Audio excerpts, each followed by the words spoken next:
কর্মসূচি চেপে ধরার একটা উপযোগী পরিবেশ তৈরি 6 মাস সরকার বিভিন্ন আয়োজন ইভেন্ট অনুষ্ঠান করতে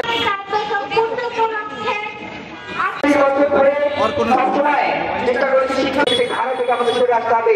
এখন সেই সরে আসার জন্য আমাকে শিক্ষিত না করে তাহলে এই রাজনীতি করতে পারে আপনি চিন্তা করেন বাকি কাজ করতে পারবো, কিন্তু প্রকৃত মানুষ যারা সরে এসে শিক্ষাকে মানুষের একটা বৈষম্যহীন শিক্ষা ব্যবস্থা, একটা বৈষম্যহীন সমাজ ব্যবস্থা, সেদিকে আমরা আগাতে পারি না।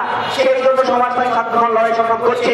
আপনারা জানেন যে আমাদের দেশে সারা দেশে যে পরিমাণ শিক্ষার্থী প্রত্যেক বছর ছড়ে যায় এবং যারা পাশ করে তাদের চাকরি দেওয়ার নিশ্চয় আমাদের দেশের সরকার আমাদের রাষ্ট্র দিতে পারে না। আমরা এমন একটা রাষ্ট্রীয় কাঠামো তৈরি করেছি যেখানে অনার্স মাস্টার্স কমপ্লিট করার পরেও আমার বেকার থাকতে হয়। আমার শিক্ষার্থীরা মাধ্যমিক কমপ্লিট করার পরে উচ্চ মাধ্যমিক